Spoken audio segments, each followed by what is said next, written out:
Hello and welcome, I'm Peasant, and today I'm going to be taking a look at Bringer of Dreams and Nightmares. So first off, it's going to be looking at the overall strategy ideas, going through what the strengths and weaknesses are, and then a zero difficulty playthrough to put that into practice. So what's the big deal with this chap here? Okay, so the big deal is they can't destroy anything with their powers. So yeah, your only real way of destroying the invaders is by defending Dahan that then fight back in a ravage. Your powers actually don't destroy anything ever.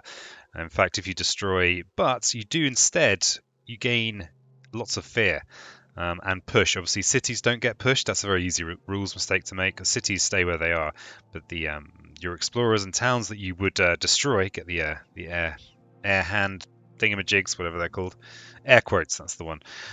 So that's the thing with that. They do not destroy anything, but they do gain a lot of fear.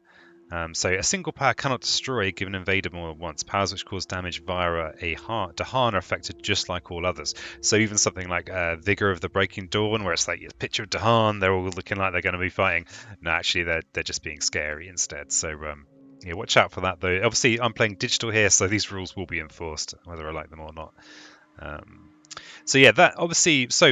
So what does that tell you? Obviously you're not going to be destroying much, except maybe in counterattacks. So the harm that a fight responding to a ravage will still do actual damage, but your powers won't do anything. So well, they won't destroy anything. So but you will be generating a lot of fear. So typically with this spirit, the game changes from being a kind of, well, let's just wipe out as many invaders as possible to, well, that's impossible, right? So you're just trying to generate fear as quickly as possible. The game becomes a race against time, and if you're playing it on an appropriate difficulty level for you, it's actually one of the more exciting ways to play this game. Okay, so we've talked a little bit about this. So we've got this business up here. We have, what are our reclaim options? We actually have 4 different reclaim options, which is nice, you know. Um, got 3 nice options that place presence, and then you've got a reclaim and gain power card. So the good general advice with any spirit is you always want to be placing presence wherever you can, even sometimes at the expense of your board being a little bit worse. If you can place presence and still have a reasonable turn, that's probably going to be the right thing to do. I particularly like this one here, the reclaim one, because this spirit, you generally, in general, you do want to be playing with major powers, and you want to be going down this top track. So this is a lot of spirits. A lot of spirits are probably more spirits are more biased towards the bottom track, but Bringer of Dreams and Nights is very much a top track kind of spirit. So, and typically that means you'll be gaining a major power, and then you might want to reclaim it. But this is a zero range presence placement, so obviously you're going to want to do some planning there. Then you have a generic gain, place a presence, gain a power. This one here is very useful in the early game as well, just to get the bit of energy you need. Then you have a nice innate fear generation. Not much to say about that. You need to be generating lots of fear with the spirit, or you will just get stomped. And then you have this Spirits May Yet Dream, so you can turn over a fear card. So it doesn't actually have to be the top one, so you can kind of pick which one. So if it's one that's about to happen, or one that's for the future. This is handy because it can mean that you can tailor your moves, and obviously fear cards are one of the few ways that you actually are going to remove any invaders, because your powers are unable to destroy stuff. Just to reiterate that. And then we've got this one here. So if we have moons, then we can gain another element you have at least one of. This is obviously very useful for triggering thresholds on your major powers. So this is something to bear in mind. You do have your moons are slightly better for you. You've even got a moon up here. So air moon powers are just going to be a better fit for you as the spirit. So let's have a look at the miners, and they're a slightly confusing collection of miners. Certainly not the most straightforward collection of miners. Of innate powers. You're gonna know of start powers. What even are these things called? Your starting cards. There you go. That's probably also not correct. Feel free to correct me in the comments down below. It says pointing. So we'll start. These ones are kind of funky. We'll come to them at the end. But we've got this Predatory Nightmares here, so it does 2 damage at range 1 from a Sacred Site and pushes some Dahans. These little incidental pushing abilities are actually very useful and quite powerful. because positioning your Dahan so that they can fight back in a Ravage is, as I've mentioned, is pretty much the only way you're going to remove anything from the board aside from fear cards. So positioning your Dahan is useful, but this 2 damage, it won't destroy anything, and that's what all this business down here is. So that 2 damage, typically you're going to use it to destroy a town, push it out of the way so that maybe next turn it doesn't Ravage where it was, gain a bit of fear, and kind of delay the inevitable. I don't actually like this card that much. But it's okay. It's still useful sometimes. I tend to go with these ones earlier than probably than the impression I get from being a person on the internet is that people don't rush into these as quickly as I do. But so it does have that use. Dread Apparitions is a very expensive way to defend. So basically, it's gonna, for every fear that you generate in a space, you will gain another fear. So one thing to bear in mind is there is an ordering issue. So if you are obviously playing with a physical game, that doesn't really matter too much because you can retroactively reorder them effectively. In digital, you are going to want to play this first. And it will immediately generate 1 defend because it itself generates a fear.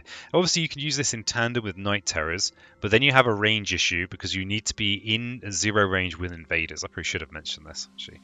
You need to be at 0 range with invaders to get this ability going. So that's something that is a bit tricky. And because it is generally a race with this spirit, you want to be squeezing out every last bit of fear you can. So this is, again, this is a bit overpriced for what it does, arguably. Then we're into these cards, which are pretty. These are the power cards, really. So you have Dreams of the Dahan, gather up to 2 Dahan. So seems pretty unobtrusive, right? It's just a useful power, and range 2, which is useful as well. Or you can use it to generate up to 3 fear. So if there are buildings, a fear for each Dahan. So this is 3 fear for 0 cost is very, very good, very useful, and it's fast phase fear, everyone's favorite type of fear. So it's going to happen before the fear cards resolve. So it might mean that you bump up a terror level, get the better results. So yeah, this is worthwhile. But in the early game, you're probably mainly going to be using it to gather the two Dahan. For this ability here, Call on Midnight's Dreams. I love this card. So it's a 0 ranger, and it's going to need a bit of you're going to need to think about what you're doing with this one. So if target land has Dahan, gain a major power. If you forget this power, gain energy equal to the Dahan, and you may play the major power immediately paying its cost, or gain some fear. Well, you're very rarely going to want to do this bottom bit. Because this here is the real action up here, and I'll almost certainly be doing that very early on in the playthrough. So that's a bit of an overview. I'm trying to think of anything I've missed. No, particularly, just kind of gone through, but it's probably going to make more sense in practice. So this is our start position. I'm all the way over here, which is kind of awkward. I'm miles away from the action. We've got mountain builds, so I'm not even adjacent to them. I'm not even in with any invaders. So what I'm probably going to want to do, and here's another thing, this ability here requires me to be adjacent with a sacred site. I've got no way of making a sacred site over here, so that's of course very sad. So early on, obviously, I'm going to want to be playing one of these two, so I can get somewhere more useful on the board. And I actually quite like to think about my presence placement from the point of view of how can I completely cover the board with useful targeting abilities. So currently I've got a sacred site in here, and so I can target in or adjacent in these 3 lands. So if I wanted to target the rest, I'd probably want a sacred site maybe in here to target these, and then I'd need another one down here. So yeah, probably I want to be placing a presence up here, just so that I'm actually on this side of the board. Because obviously, if I'm too far away from my presence, I can't really do anything useful. So as Predatory Nightmares isn't going to be any use at all this turn. I mean, I could use it to push this town, or maybe even to push an Explorer if you do get an Explorer in maybe this land or this land. I mean, it could have a use for that, and a lot of people will advocate going turn 1 Predatory Nightmares. So, that's the thing that people do. It's still disgusting. Not what you want to do, but it's something that's done. It is known. Alright, so I think I'm going to be going with this option here. And as I mentioned in the overview, it's very much a top track kind of spirit. The bottom track, I mean, look at this bottom track, it's terrible. You have to place 3 presents before you get the extra play. I mean, the top track's also a bit weird, but this is just the option you want. So because I want to make sure that I'm generating fear as much as possible, I am going to want to place in with an invader here, but I want to go in here because I want to get the best possible Call of Midnight's Dream. So probably going in here might be nice from the point of view defending, but I am going to go in here with this city. So that's that. We're up to 4 energy, and this is a very typical. This is what I often go with if I'm kind of just playing on autopilot here. These two. So what I'm gonna want to do, I'm gonna drag these 2 chaps into here, and then use Call of Midnight's Dreams to gain a major, and it is pretty YOLO.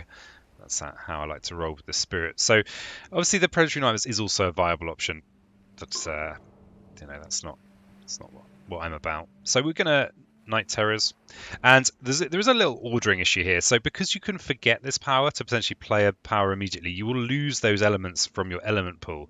So generally you want to do the Night Terrors, do stuff with your innates first before you lose the ability. So I'm going to look at this top one.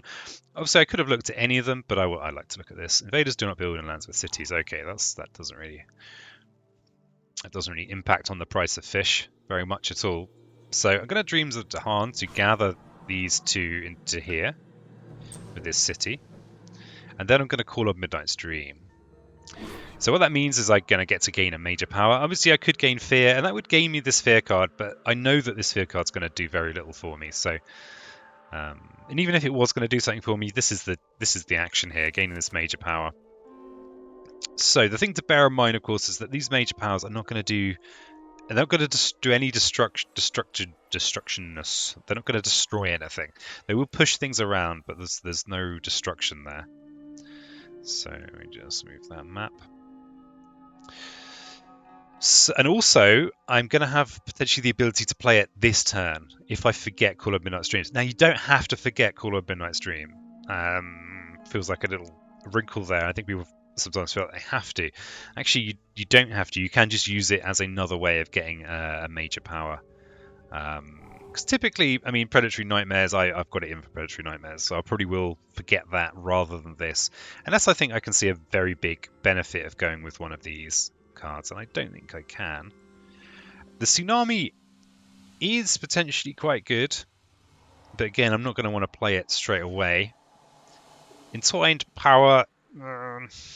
yeah, not great. If I had more plays, this might be more tempting, but typically with this spirit, I'm going to have 2 plays for pretty much the entire game. So, yeah, probably not worth getting too excited about. Indebatable Claim actually is probably the best one here, because you're actually not really getting any disadvantage being Bringer with this spirit, because it doesn't destroy anything, right? So this is actually a good one. And it means I'm going to be able to defend one of these lands pretty easily, and it helps me become more powerful more quickly. So that's probably what, and it's a fear power, so this is the one I'm going to go with. So the icons are a bit off.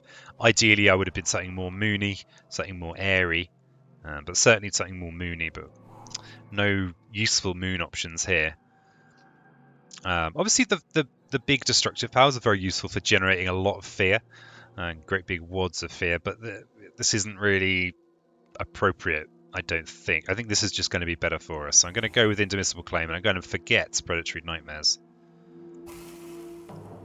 And yeah, not going to immediately play it. And it might have been worthwhile to immediately play it, but I'm going to save it for this turn, so I can just use it to defend. Probably in this space here, because then this Dahan here can fight back. So in order to make that happen, I am actually going to have to place a presence so that I have adjacency with this space here. I can in fact defend in both of these regions.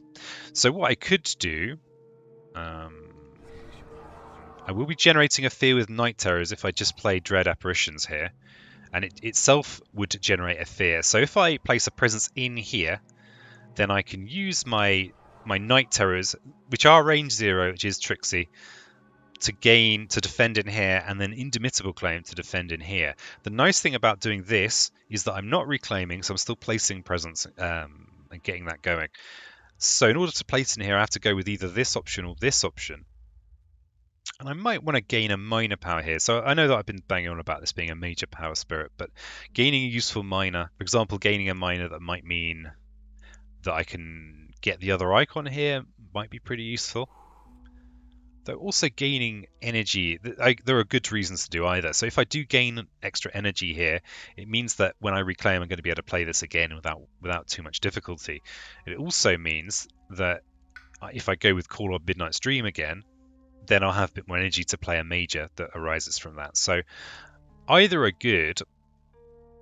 I think I am going to go with the energy here. Yeah, because if I go with this option, I'm going to be kind of broke next turn, or nearly broke. Obviously, I'm going to be placing a presence from here, but I'm going to be practically broke. So I'm going to keep on this track, and I'm going to place in here so that I can use Knight's Terrors to defend in there. So we're going to go with Dread Apparitions and Indomitable Claim. And then we can so we've got to remember to do these in the right order so that they proc. So we've got 1 defense, 2 defense, which is enough to defend this region. So 3 attack versus 2 means that 1 will get through, but 1's fine. We all know this. So it is known. And then we have Indomitable Claim in here, which does help us grow. So that's just pretty great for us. And having Indomitable Claim on us is just going to accelerate us a great deal. Oh, and we've even gained Spirits May Yet Dream. So there might have been some advantage to not doing this immediately, but in fact I needed that beast token, the kind of token, so it matters not. So let's just see what the next one is. Each player removes 1 from a coastal land. Marvelous. Okay, so we defended these ravages, and in this case I am going to destroy the town. Almost always the right thing to do, unless you have a very specific thing in mind. You don't want to keep buildings around. I mean, with this spirit, you can actually try and make what people call a fear farm, which is generally a cluster of cities that you can just smash repeatedly to make vast amounts of fear. Okay, so we have some problems here. We have 2 ravages, and it would be nice to at least stop the island blighting immediately. So, and we have solutions in our draw pile. So yeah, it's going to be a reclaim. It's going to be a reclaimer. We could even, but then you've got this issue here. You could reclaim 1. And that might actually be good. We could just reclaim Indomitable Claim. That is something I would consider, but we do have a really good thing to do here with Call of Midnight's Dream, so I'm going to be doing that as well. So we will go for a full reclaim here. But it's always worth considering, can I be placing presence on any given turn? Okay, so we are going to be gaining a power here. My inclination this turn is to go claim to defend in this land or this land, depending on what power I get, and then Call of Midnight's Dream in here to gain a major power.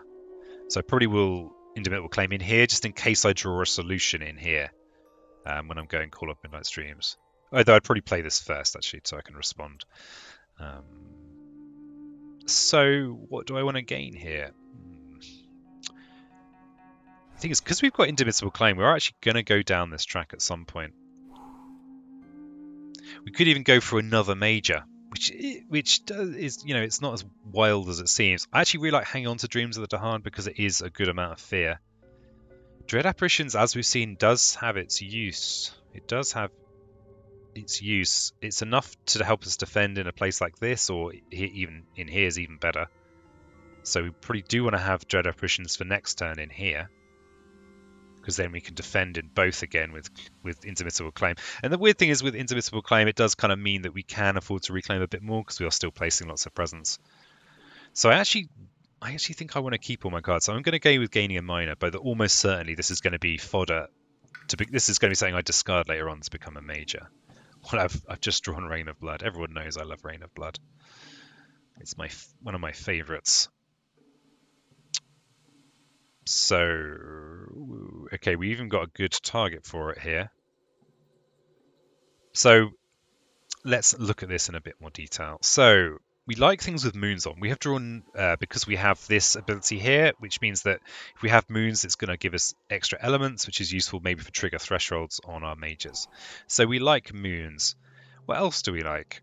So we might have wanted the elements to go with this power here to gain 3 fear. This is a good amount of fear, but this is a weird one. This is actually a threshold that we don't always want to trigger, because the Ravage fightback is generally the only way we can remove anything from the board.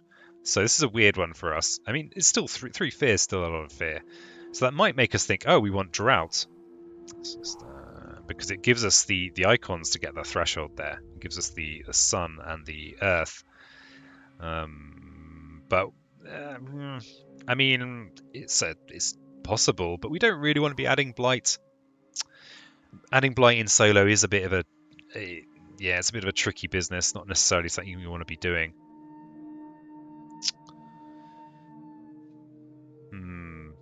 I think I'm going to. I mean, you could make a case, but the other thing you can do is you don't have to play a card for its ability. So I could just go with Drought just to do this. But I actually think I like having the fight back here. And as we're not playing against an adversary, there aren't any negative effects to letting a land become very overbuilt. So I'm going to leave this where it is. But that could be a viable idea. And then these things again, they're not really doing a lot for us. This is actually a defend card, so we could just have a solution for this land here.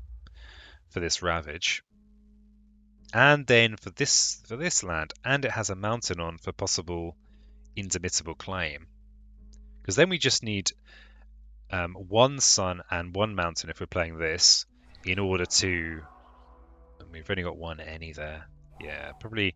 So I mean, it could go with drift down here. That's actually not too bad. It's even got an air on.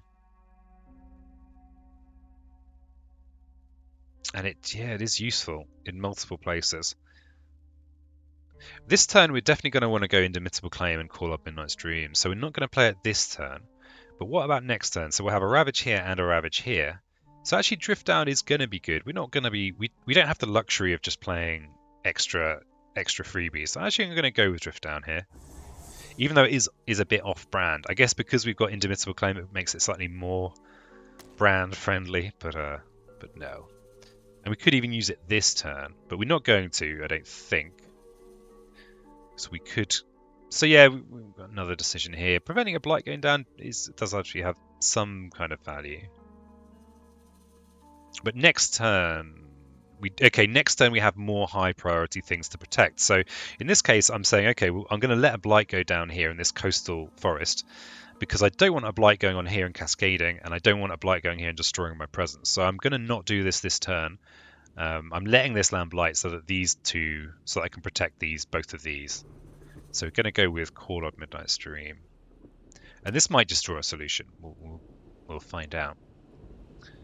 Just check I've done the right one. Yeah. Okay, so Call of Midnight's Dream. So we're going to gain a major here.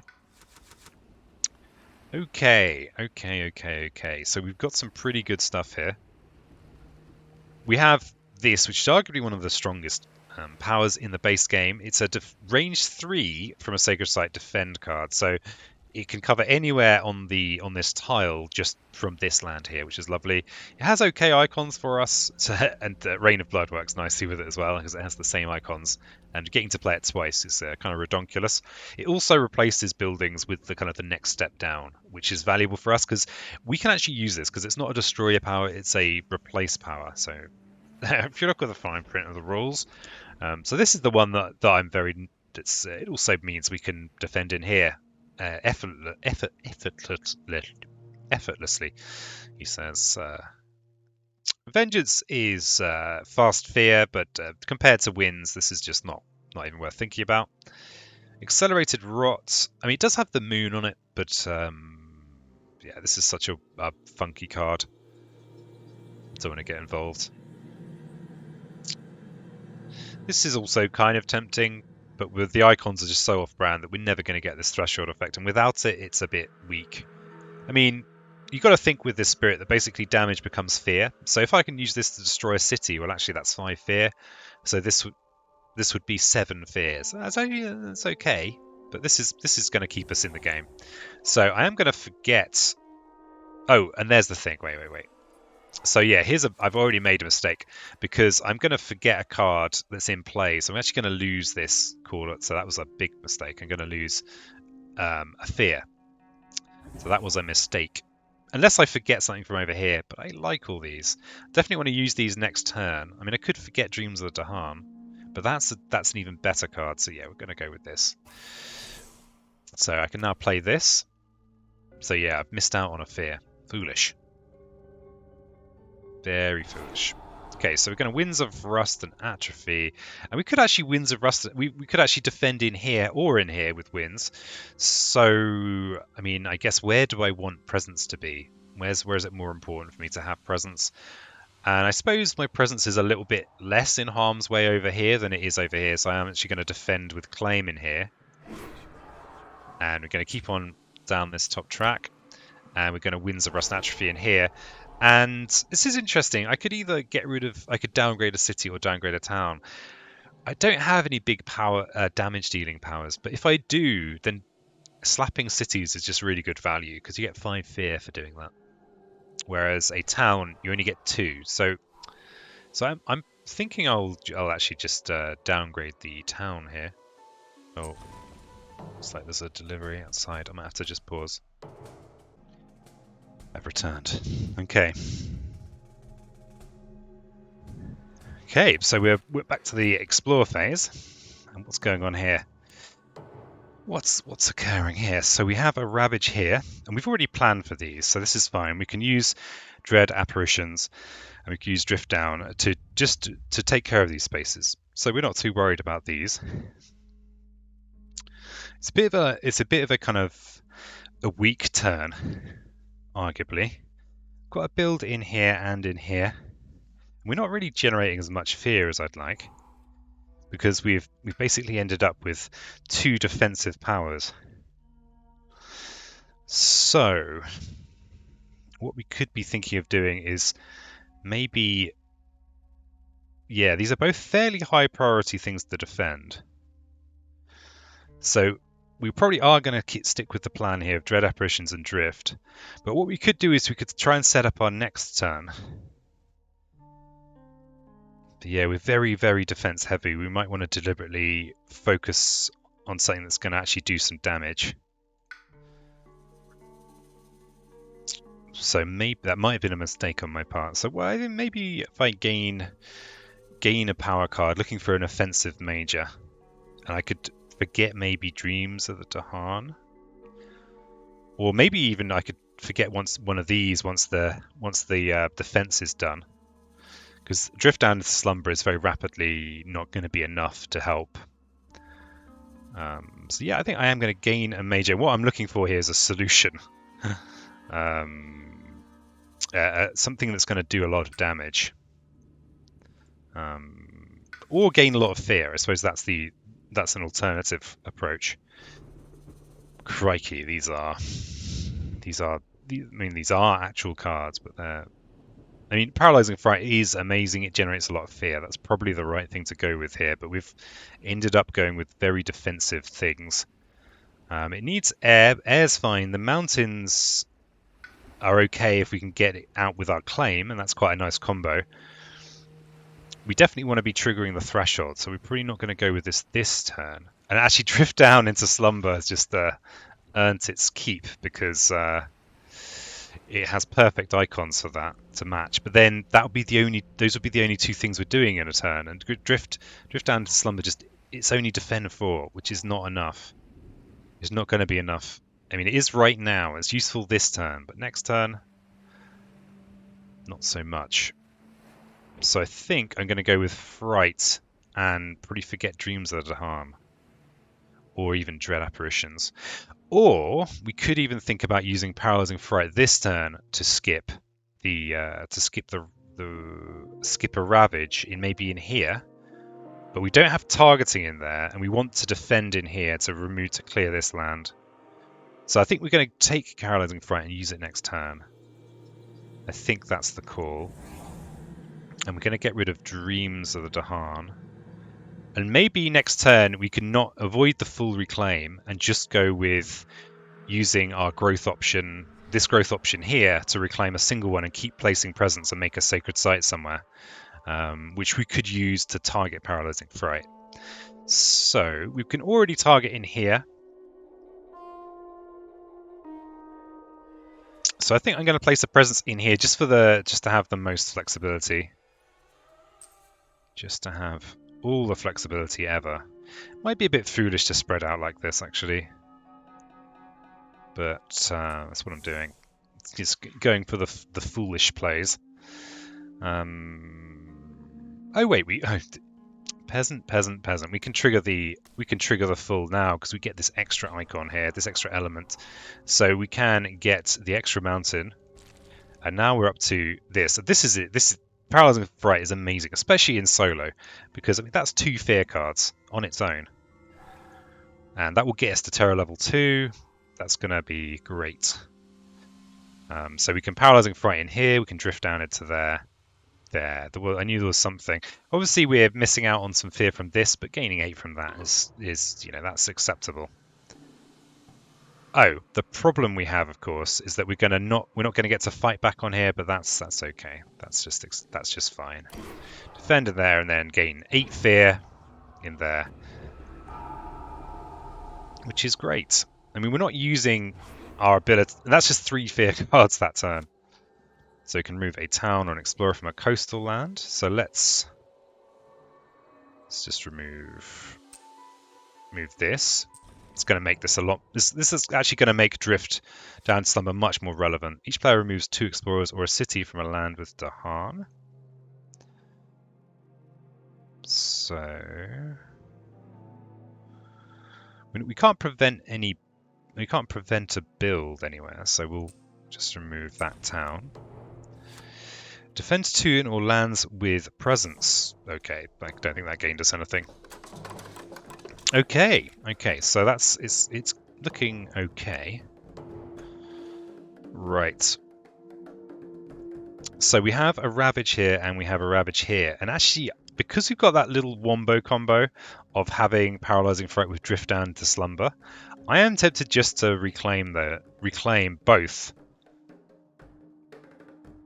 and do it again, because that's a lot of fear to just be kind of cranking out. The trouble is we're not progressing on our own power tracks, we're not becoming more powerful, but basically by doing that it's 8 fear plus an extra one, because this innate always triggers now because we have this air and moon on our tracks. So that's 9 fear a turn, and we're not really, that's going to be enough to get us to terror level 3. I mean we could do that. Let's have a look. We're still on a healthy island as well. We could afford to let the island slide a little bit.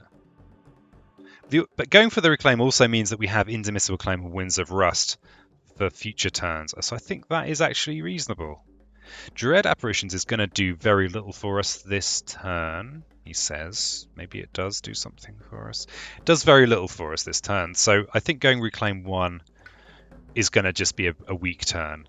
We could let a Blight go down here and just reclaim something like Indomitable Claim. I think going with all is good. I think the Indomitable Claim's given us a little bit more room to be wasteful like this. And I think I'm going to go with a Miner here, because, well, actually Dread is kind of bad. I think I'm going to go with them. Yeah, Dread's still going to be useful maybe in these mountains or these kind of underdeveloped deserts. So I'm going to go with a Miner here. But again, this is probably kind of forget fodder. Oh, this is a lovely... I love Gift of Constancy, one of my favourites. So, again, we're thinking about icons. We like these icons here. So, Moon, Air, and Beast. So we've got a Moon, Air. Lure of the Unknown is just not worth for us because we only have 2 plays, and we're unlikely to have more than 2 plays for a while, or if ever. The game probably will be over by then. So that's why it's not worth putting too much thought into this. Always got to, do as little thinking as possible. I mean, Gift of Constancy is quite nice. What it means is that we can gain some energy. It means we can reuse our Indomitable Claim 2 turns in a row, and we can trigger the extra 3 fear. So I think I'm going to go with that. But the reason there's not much point, I think, thinking it through too closely, because chances are we're not actually ever going to play it. So I think we go for a repeat here with our Drift Down, Paralyzing Fright. That's both of our actions. And then next turn we could even think about going Constancy Claim. But But this 8 fear here is going to push us to terror level 3, and then we just need to remove the cities. There are 2 cities, so we can definitely remove one with Winds of Rust and Atrophy. And there is going to be a Ravage in here, so if we go something like Winds of Rust and Atrophy and Indivisible Claim next turn, ignoring any icons, we can defend in here, and the Ravage they'll fight back and kill, and then Winds of Rust can reduce this down to a town. And I think that's game. There you go. Okay, right. So given that I think it's done, I will try and do it as quickly as possible. So we will do this. Get some fear. Oh, and then there's this. So we can remove a town from a land with presence. Or an explorer. Don't know that it matters that much. Let's remove this chap here. Okay. Okay, so we're looking to win in the Ravage phase here. Sorry if I'm going a bit quick, but once I know that the win is there, I don't like to spend too much time. So going to just go with an option that's doesn't require too much thought. So we're looking to Winds of Rust and Atrophy over here and claim in here. And we're careful not to trigger the actual the threshold, because preventing this Ravage means that we won't get to fight back. So we'll defend 20 in there, and then we could Winds of Rust and Atrophy in here, and downgrade this city. Oh, I have miscalculated somewhat. Oh no, I think we're fine, because we will gain a fear from Winds of Rust. Oh damn it, I've miscalculated. Oh no, I haven't, because the fight back will gain the fear. There you go. So there you go, slightly ramshackle in there. That was a beginner's guide to BoDaN, or Bringer of Dreams and Nightmares. So thanks so much for watching, and yeah, like, subscribe, comments, and that very much appreciated. Feel free to ask any questions you have in the comments below. I'm quite happy to answer pretty much any question about Spirit Island. So yeah, thanks so much for being here, and I'll catch you next time.